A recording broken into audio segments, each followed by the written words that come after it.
Selamat datang di Info BL. Info.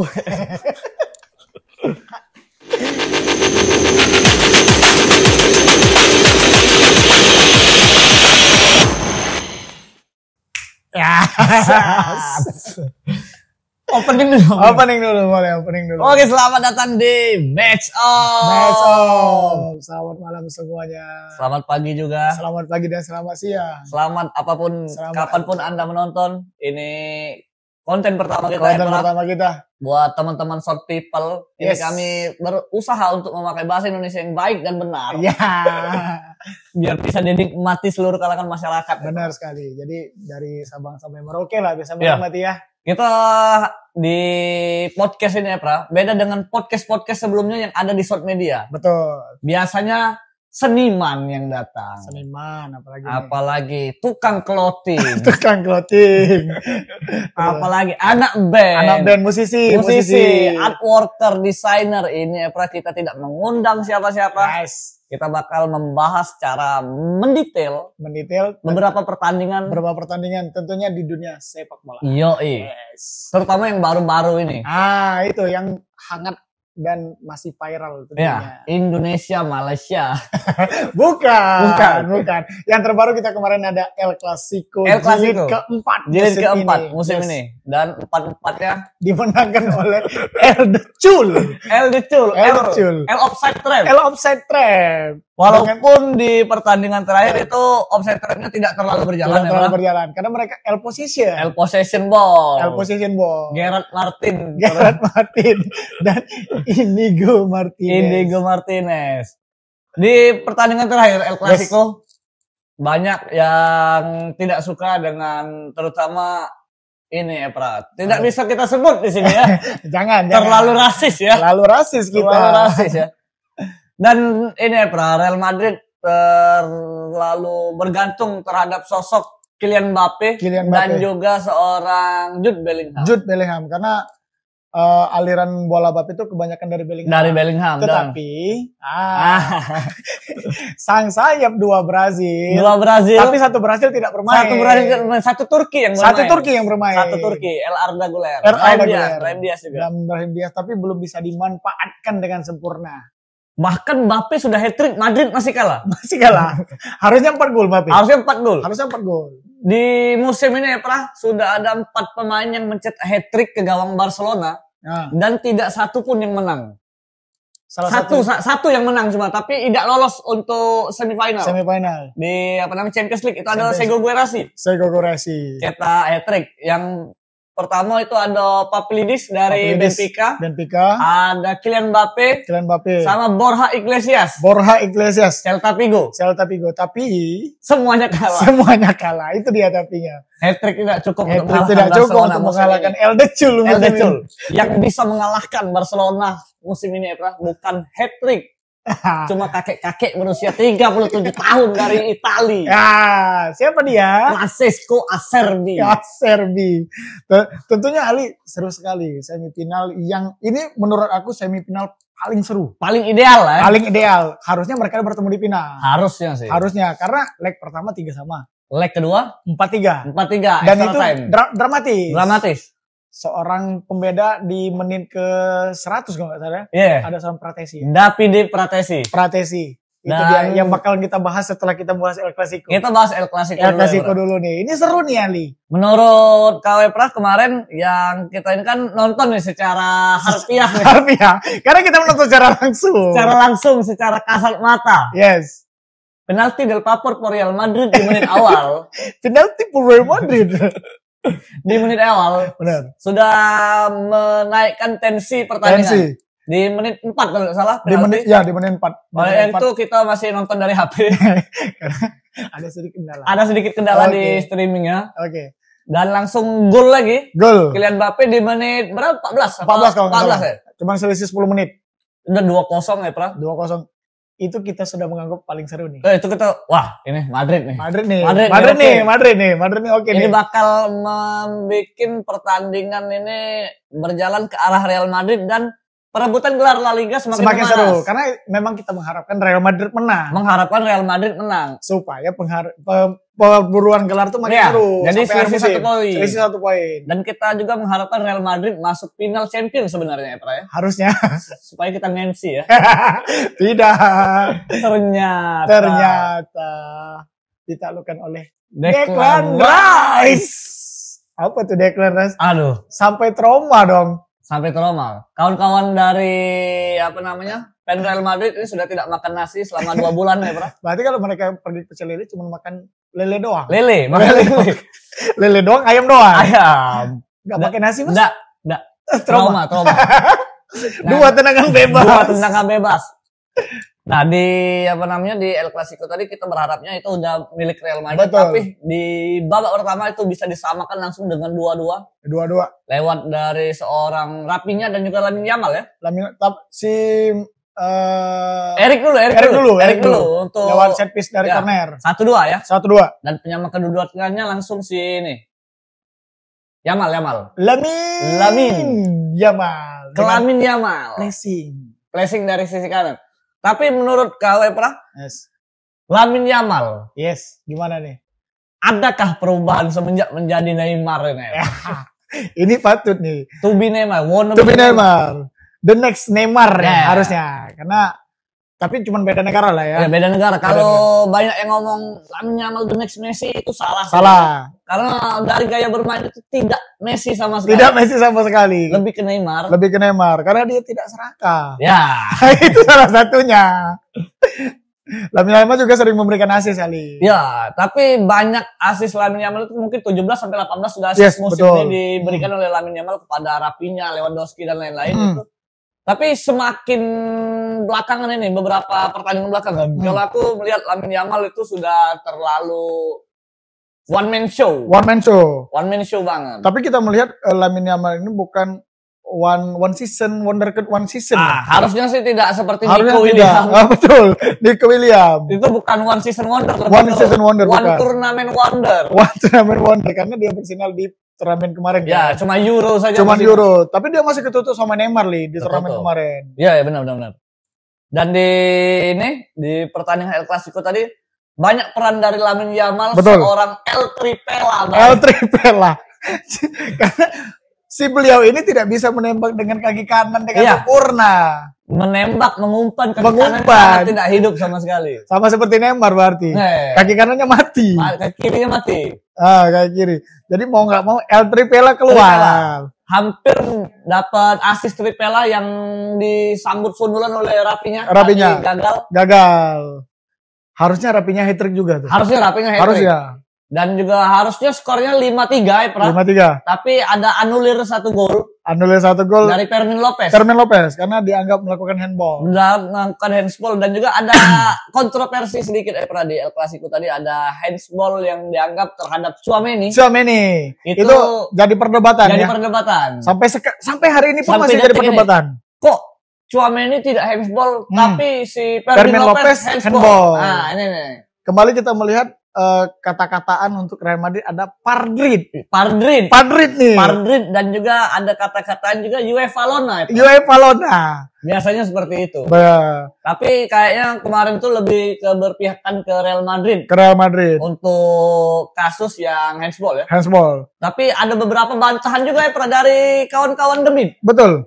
Kalau yang si Tchouaméni itu handsballnya itu karena tidak dianggap handsball karena tangannya di belakang garis badan. Di belakang garis badan, dan juga sebenarnya kan itu handsball, bukan boleh ball to hand. Yeah, bukan hands to ball. Itu yang dibela sama Stin The Demit lah ya. Ya. Dan juga mengapa seorang Fermin Lopez dianggap melakukan handsball karena tangannya di depan ya. Walaupun tidak ada kesengajaan untuk menyentuh bola, tapi tangannya posisinya di depan. Jadi wasit menganggap itu handsball. Sama seperti Kukurea ketika semifinal Euro. Betul. Tangannya kan kena tuh. Kena, tapi posisinya di belakang. Jadi tidak dianggap handball. Ya. Tapi kalau di belakang dia tangan sudah siap seperti ini, itu handsball dong. Mau nggak mau itu harus handsball. Tapi pertandingan kemarin sudah sangat memastikan Barcelona menjuarai La Liga. Karena mereka cuma butuh hasil seri. Hasil seri di pertandingan Liga berikutnya. Karena Liga Spanyol masih menyisakan 3 pertandingan. 3 pertandingan itu harusnya sudah diberi kesempatan untuk Ansu Fati bermain lagi. Itu dia. Sangat ditunggu-tunggu. Yes. Wonderkid satu lagi. Sebelum munculnya seorang Lamine Yamal. Ada seorang Ansu Fati. Satu-satunya pemain yang mendapatkan penghargaan Player of the Month di Barcelona. Betul. Di eranya Messi Suarez.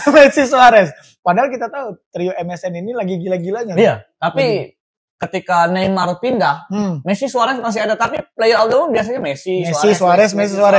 Ketika ada seorang Ansu Fati. The next Messi. Lagi-lagi the next Messi nih. Wajib kita ngelihat dari Barcelona ini banyak sekali pemain-pemain the next-nya. Tapi sosok seorang Lionel Messi inilah menginspirasi bocah-bocah yang 16 tahun sudah mengenal sepak bola. Ketika ditanya sudah berapa tahun? 10 tahun. Berarti 6 tahun sudah ngefans sama Barcelona. Eranya siapa nih? Eranya MSN lah. 6 tahun berarti baru mau masuk SD. Baru SD masuk kelas 1, TK lah. Dan dia sudah menonton trio MSN. Ya, kita harusnya di umur 6 tahun itu sunat dan beli PS1. Dia sudah nonton Barcelona. Apakah bokapnya fans Barcelona? Bisa jadi, Bisa jadi. Apakah bapak dari anak itu adalah seorang decul sejati? Bisa. Jangan-jangan El Nathan. Lionel Nathan. Salah satu teman kita yang sekarang sudah berpindah kewarganegaraan karena sudah tidak kuat menjadi fans Barcelona di Palembang. Dia menjadi fans Barcelona di Dubai. Sambil mengurus kadal. Oke, balik lagi ke Klasiko. Aku melihat 4 pertemuan dan Madrid tidak pernah menang satupun. Tidak pernah menang, tidak pernah imbang. Tidak pernah imbang dan selalu menghasilkan kekalahan. Yang paling parah kemarin di kandang Madrid dengan skor 4-0. Ya. Itu pertandingan paling parah. Sangat memalukan. Sangat memalukan bagi Real Madrid. Tapi ya harusnya Madrid memberi kesempatan lah ya kepada pemain-pemain yang tidak dimainkan seperti Jesus Vallejo. Ini salah satu back yang cukup lama nih. Cukup lama, salah satu legendnya Madrid. Senior di Madrid, tapi capsnya lebih banyak pemain junior. Mungkin lebih banyak caps Arda Güler dan Brahim Diaz. Jelas sudah banyak. Kalau tidak salah itu caps dari si Jesus Vallejo di Madrid itu tidak sampai 50. Waduh, 32 atau 35 gitu. Berapa musim? Hampir 10 lebih.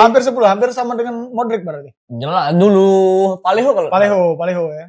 Vallejo ini angkatan si apa ya? Pasquez mungkin. Pasquez. Iya. Sama ya, sekarang kan yang paling lama tuh Pasquez sama Pasquez paling lama. Pasquez paling mahal. Paling lama Pasquez. Pasquez, Modric paling lama udah sekarang. Tapi capsnya belum nyampe 100. Belum sampai 100. Sudah hampir 10 tahun belum sampai 100 cap. Berarti benar-benar camat. Sangat camat. Sangat camat. IB1 dia. IB1. Camat. So people camat itu adalah cadangan mati ya. Cadangan mati. Jadi, walaupun mungkin krisis back, tapi seorang Don Carlo tidak mau memainkan seorang Vallejo. Iya. Dia lebih memainkan Tchouaméni back tengah, ataupun si Alaba sebagai back tengah. Ataupun mungkin mau coba Valverde back tengah. Jangan. Cukup. Karena Valverde sudah sering diplot jadi back kanan. Back kanan, mungkin back kiri juga. Ya, back kiri pernah. Tapi kalau back kiri lebih sering ke Camavinga.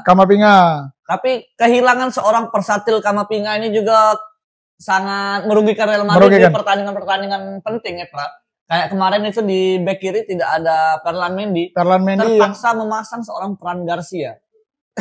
Dengan terpaksanya memasang seorang. Sebenarnya dengan terpaksa karena tidak ada seorang si Camavinga tidak ada, Alaba tidak ada. Ya. Ferland Mendy sudah dipastikan cedera. Ya. Mau tidak mau Fran Garcia yang kita sebut adalah salah satu pemain yang tidak punya kontribusi. Ya, 2 El Clasico terakhir Fran Garcia bermain dan kebanyakan gol dari sisi Fran Garcia. Betul.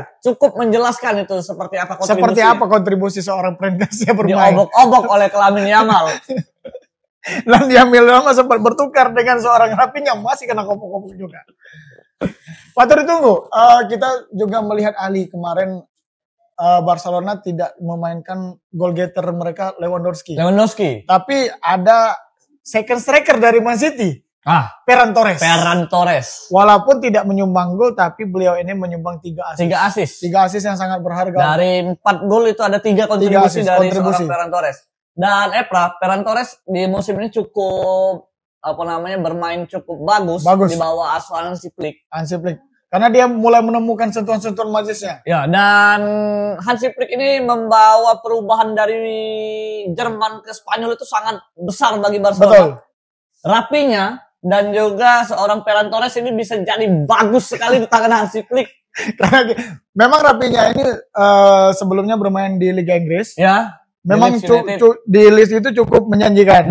Dibawa ke Barcelona nih. Dibawa ke Barcelona. Musim pertama dia flat sekali. Musim kedua sudah mulai, tapi belum menemukan. Masih belum. Setelah di tangan Hansi Flick dia menggila, menyatu dengan seorang Lewandowski dan juga Lamine Yamal. Di tangan Hansi Flick seorang Ferran Torres bisa menjadi false nine sejati. Kalau kata Rapinha itu ya, di bawah asuhan Xavi Hernandez, saya selalu ditarik keluar di menit 60.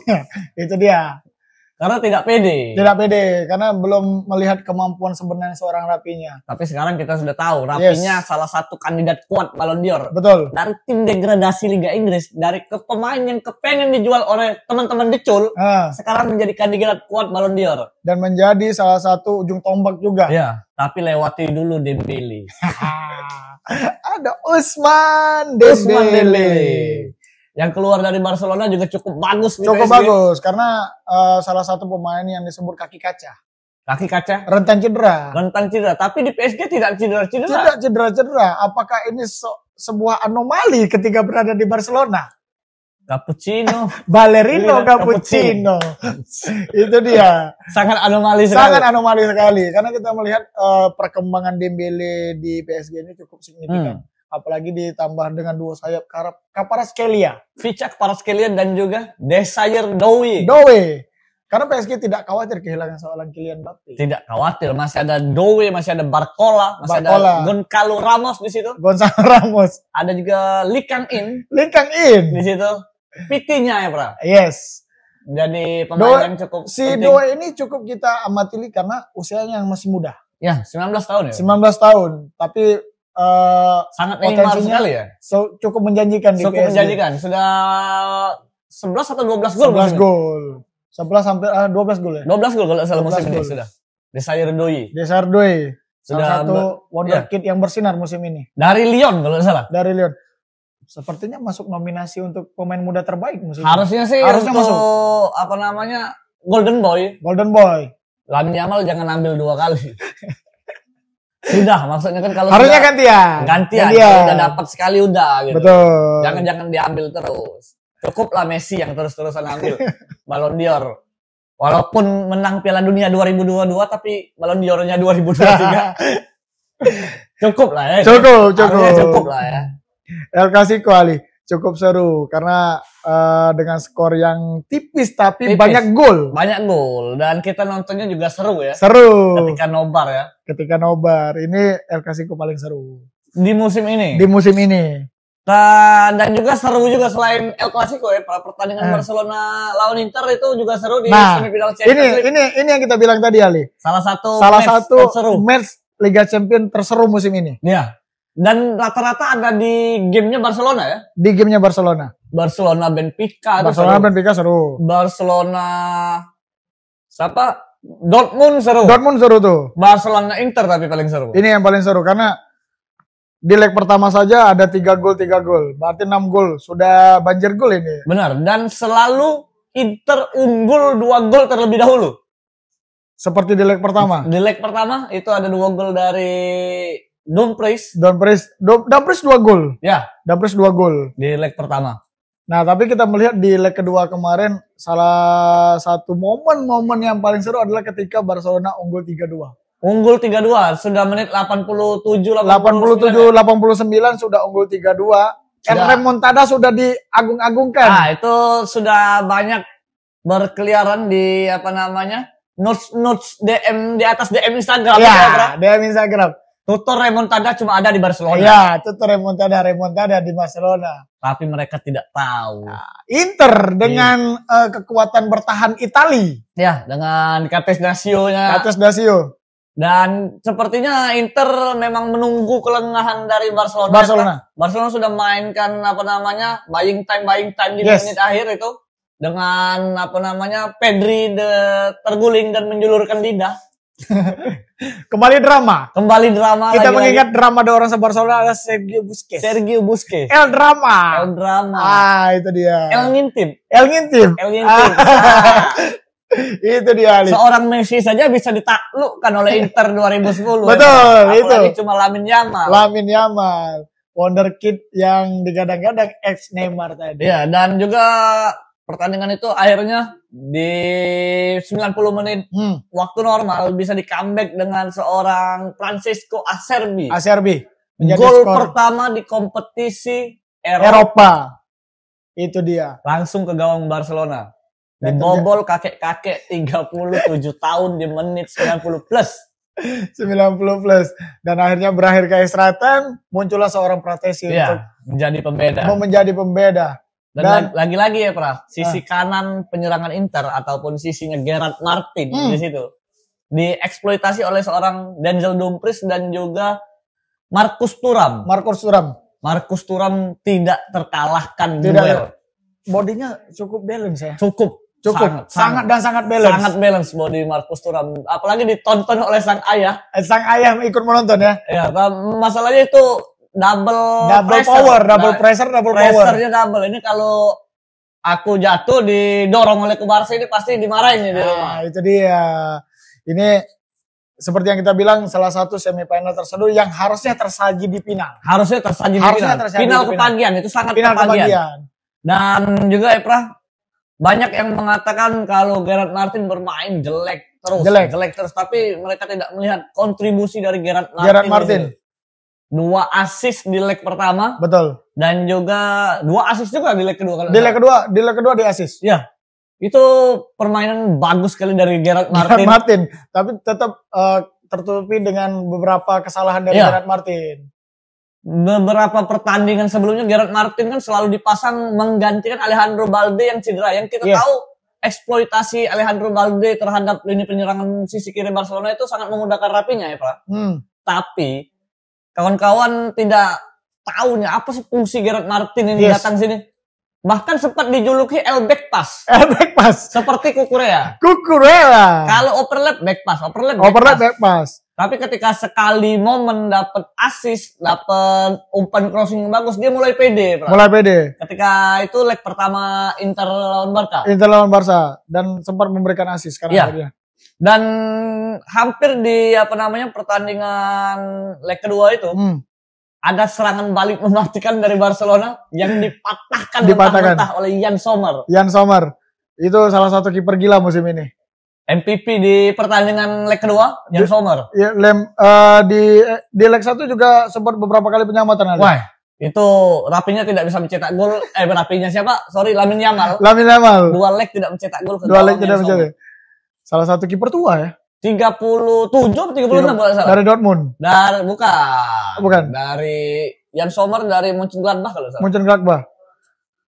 Kiper gila dan kiper tua menghadapi klub sebesar Barcelona. Ya, dengan juga kiper tua juga ya, Kiper tua. Wonderkid tidak bisa mencetak gol, apalagi dengan flashing-flashingnya yang selalu diandalkan. Selalu menekan R2 ketika peta R2.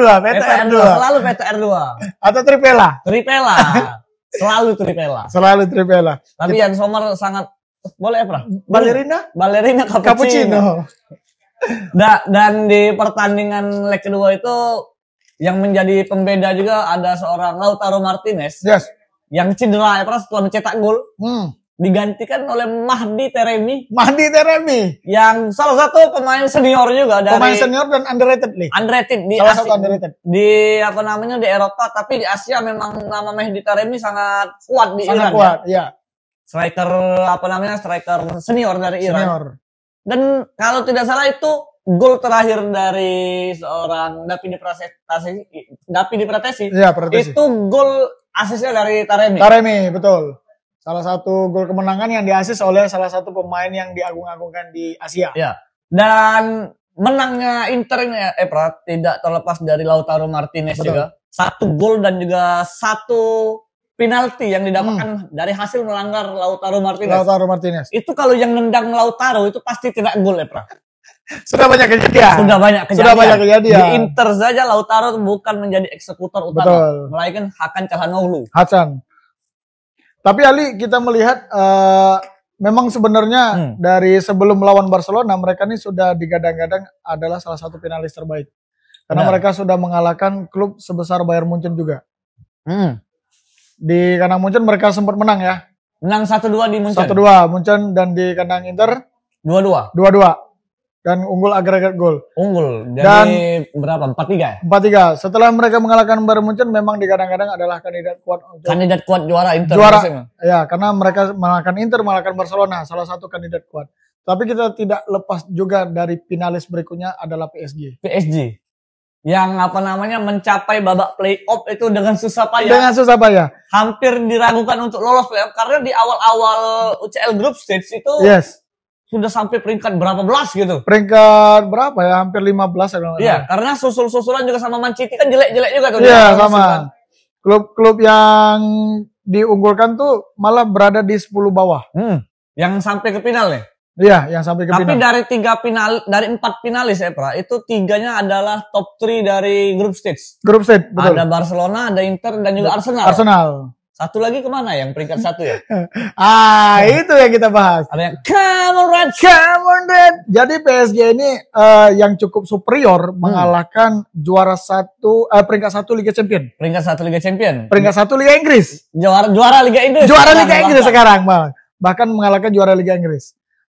Ada juga mengalahkan tim underdog dari Inggris ya, Tim underdog Arsenal. Aston Villa terlebih dahulu. Berarti PSG ini menyingkirkan 3 wakil dari Inggris untuk mencapai ke babak final. Ada Liverpool, Aston Villa dan juga Arsenal. Semuanya dikalahkan. Bahkan Aston Villa juga satu-satunya tim Liga Inggris yang bisa mengalahkan PSG musim ini. Betul. Karena ditonton oleh Pangeran William. Itu dia.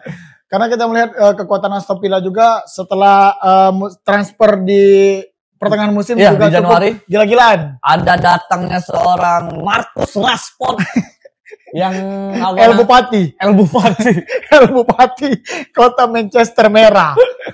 El Bupati.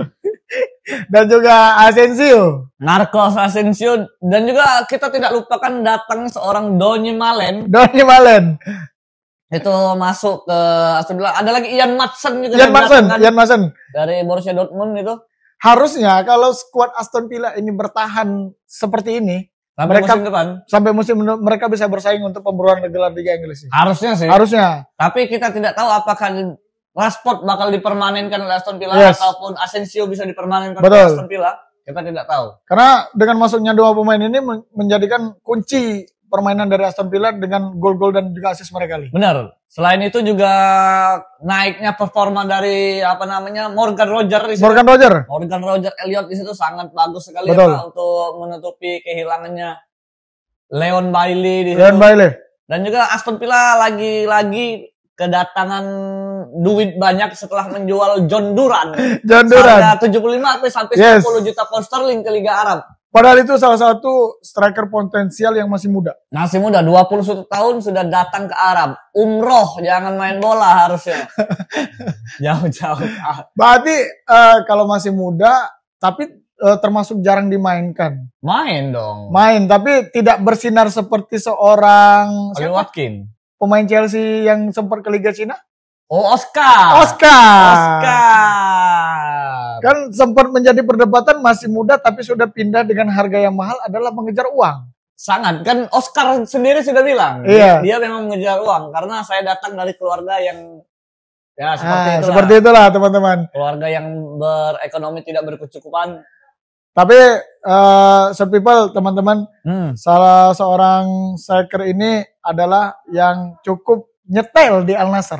Iya. Kemarin cetak 2 gol ya, terakhir di kemenangan 9-0. Sadio Mane 4 gol. Sadio Mane 4 gol. Sayangnya seorang Cristiano tidak bermain. Karena ada masalah di kakinya. Ya, kondisi seorang El Cristiano kurang fit. Jangan dipaksakan kalau orang terlalu tua bermain. Contohnya yang dipaksakan adalah seorang Mendy oleh Don Carlo. Baru 8 menit sudah diganti. Padahal kita tahu di leg pertama itu Mendy cederanya cukup parah ya, Pak. Cukup parah. Otot pahanya ketarik sampai pucat pahanya yang hitam. Tidak dong. Sampai pucat, Nak. Saya lihat itu, wah, itu parah tuh. Parah ya? Ketariknya parah sih itu sih. Tapi baru baik cedera udah langsung dimainin. Betul. Ali, final Liga Champion. PSG Inter. Fix PSG. Walaupun sama-sama orang Itali. Oh iya, kalau lawan Barcelona saya dukung Inter. Ya betul. Karena saya benci dengan Barcelona. Ya. Tapi kalau PSG Inter? PSG. Kenapa tuh? Fix PSG. Karena PSG musim ini membuat kita itu nonton bola jadi enak lagi. Yang kata pelatihnya, kami hanya dari Liga Petani tapi mampu mencapai final. Iya, benar. Salah satu statement yang menjadi sarkas yang sangat ini kan. Apalagi dia mengalahkan 3 peserta dari Liga Inggris, Liga terbaik di dunia. Yang dikatakan tadi Liga terbaik di dunia. yang sudah dipastikan itu di tahun depan bakal ada 6 kontestan UCL dari Liga Inggris. 6 kontestan ya, yang salah satunya 1-5 dari peringkat liga. Ya, dan satu lagi dari jalur Europa League. Apa namanya? Jalur prestasi ya. Jalur undangan prestasi nih. Sudah dipastikan itu dari Liga Inggris karena finalisnya dari Liga Inggris oleh England ya. Manchester United dan Hotspur, ayam sayur dan juga iblis merah. Akankah Maguire bermain di Liga Champions seperti bermain melawan Bilbao kemarin? Dengan crossingnya yang sangat manja dari sisi kanan. Dia menjadi El Yamal. Maguire pada saat melawan Lyon, dia menjadi El Striker. Pada saat melawan Bilbao, dia menjadi El Yamal. Jadi posisi Maguire yang belum dicoba hanyalah kiper. Hanya kiper. Sepertinya harusnya bisa lebih bagus dari Onana. Betul. Si paling build up. Karena awal musim dia sempat dimarah atau dimaki oleh Onana. Apakah akhir musim ini dia akan menggantikan El Onana? Iya, benar-benar. Kan di awal-awal kedatangan Onana itu selalu memarahi Maguire. Betul, karena sering blunder, sering salah passing segala macam. Padahal ternyata salah passingnya itu gara-gara Onana si paling build up, si pengatur pagar betis, si pengatur tendangan bebas. Tapi di Inter oke. Karena di Inter tidak ada tekanan sebesar di Manchester. Dan orang nonton bola kita melihat juga beberapa pemain musim ini yang dipinjamkan maupun dijual dari MU itu bermainnya cukup bagus. Bukan cukup bagus tapi bagus dan memberikan perform di klub masing-masing. Contohnya Anthony, El Ghassing membawa Real Betis ke Champions League Sport, Konfederasi ya. Ya, lawan Chelsea. Ada juga Napoli. Seorang McTominay. Scott McTominay menjadi salah satu pemain pencetak asis terbanyak di Italia. Mungkin 8 atau 9 asis. Yes. Ada juga Marcus Rashford yang crossingnya cuma bisa disundul oleh Cavani. Itu. Seorang knuckle crossing Ali. Satu-satunya pemain yang bisa menundul cuma Edison Cavani. Itu dia. Karena Cavani bukan seperti Hojlund ya. Iya. Beda kelas. Ojlum minallahi wa ni'mah. Dan juga kita melihat seorang kiper David De Gea perform di Fiorentina. Setelah 2 tahun tidak bermain bola, masih bagus ya, Bro. Masih bagus ternyata. Kenapa di MU kipernya seperti itu dan tidak mau dikembalikan. Membuang permata demi seorang Onana demi mengatur tendangan bebas, membuang seorang kiper yang bisa menepis-nepis bola. El Onana adalah lucu kali. Tapi pertanyaannya kenapa di Inter Onana perform? Kenapa? Karena di bangku sama 3 back dan juga 5 gelandang yang berkelas. Iya, karena pemain Inter tidak banyak berubah dari beberapa musim. Beberapa musim. Yang berubah tidak banyak paling gantinya 1-2 begitu ya. Nambah baru, nambah cadangan. Tapi dengan formasi yang 3-5-2 seperti di Inter itu cukup transisinya cukup bagus. Kalau di MU ini kita perhatikan overlap dari seorang sayap ini lambat untuk turun membantu pertahanan. Dorgu kita. Pemain yang cukup mengandalkan hanya kecepatan. Hanya kecepatan, tidak crossing. Tidak crossing dan tidak finishing. Ya, sangat-sangat tidak sama sekali. Kami kepengen Luke Shaw masih bermain. Cedera li musim ini. Selalu cedera. Mungkin gara-gara cedera kambuhan sebelumnya ya Pak? Betul, karena kan dia cedera cukup parah. Dan juga ada kedatangan seorang Nazar Mazraoui di situ. Nazar Mazraoui tidak membantu Manchester Merah juga. Tapi salah satu pemain yang cukup konsisten setelah dibeli. Ya, Nazar Mazraoui. Ada juga Manuel Ugarte. Manuel Ugarte sudah menunjukkan performanya. Dia rela menurunkan kelasnya untuk ke MU. Harusnya dia di final Liga Champions musim ini di PSG. Itu dia PSG. Bodoh sekali Anda Ugarte memilih MU daripada PSG. Harusnya tidak ada itu seorang João Neves. João Neves masih muda. Iya, pasti di cadangan tuh João Neves. Pasti trionya sudah Manuel Ugarte, Fabian Ruiz, Vitinha. Atau kalau Vitinha tidak datang itu masih ada Warren Zaïre-Emery di situ. Emery masih oke. Tapi Ugarte menurunkan kelasnya. Menurunkan egonya demi engagement yang banyak di Inggris. Itu dia, Ali. Demi berdua dengan Casemiro, El tua juga. El gendut juga ya. Tapi akhir-akhir ini Casemiro cukup membantu MU. Iya, apalagi di lawan Lyon. Di remontada kita. MU berapa kali remontada berarti nih? Sering. Apalagi kalau di Eropa ya, khususnya di Eropa. Kita tidak usah membahas Liga Inggris. Tidak usah membahas Liga Inggrisnya MU. Sama seperti Milan ya, Pra. Kita membahasnya di yang lain-lain saja. Di yang lain saja. Di Liga, tapi kami di Copa hebat. Mengalahkan dulur sekota ya. Ya. Sehebat-hebat Inter masuk final Liga Champions musim ini, tapi lawan Milan tidak pernah menang. 3-0. Saya sudah nontonnya kaget kok Milan bisa menang lawan Inter. Padahal Inter lagi hebat-hebatnya. Setelah dari pertandingan semifinal leg kedua Coppa Italia itu Inter langsung dimarah oleh Fabio Capello. Katanya meremehkan. Padahal Inter kan memang skuadnya seperti itu memberi jam istirahat yang Sommer itu dia. Tapi masih bermain yang lain-lain seperti Marcus Thuram, Lautaro, Mkhitaryan, Calhanoglu. Balik lagi ke final champion, ini final cukup seru karena performa dari kedua finalis ini sangat menjanjikan di Liga. Dan meskipun Inter sekarang berada di peringkat 2 hanya terpaut 1 poin. 1 poin dari Napoli. Dan juga PSG tidak menjadi tim unbeaten di liganya karena sudah kalah pecah rekor. Lawan Strasbourg kalah 1-3. Harusnya bisa menyamai Leverkusen musim lalu kalau tidak pecah. Kalau Leverkusen sih kalau itu unbeaten Leverkusen hanya kebetulan seperti itu. Saya tidak mau komen sebenarnya kalau pikiran saya sangat jahat sekali. Kita sensor saja nih. Tidak usah kita komen untuk Leverkusen musim kemarin. Patut kita tunggu Ali. Liga Champions di tanggal 1 Juni nanti. Sudah bisa dipastikan. Dan kemungkinannya itu sangat besar ya. Kalau PSG itu juara Liga Champions musim ini, bakal Ousmane Dembélé menyabet gelar Ballon d'Or. Itu dia. Mereka masih kemungkinan untuk treble. Masih ada kemungkinan treble. Satu-satunya tim dengan kemungkinan treble adalah PSG. Karena Inter sudah pastikan tidak treble. Copa sudah kalah. Milan ini bos. Kalaupun Napoli masih konsisten sampai akhir musim dan menang terus, otomatis Liga kalah. Saya kepengen Inter 0 trofinya musim ini. Dan kalaupun champion dimenangkan oleh PSG, kalah 0 dong. Sudah dipastikan 0.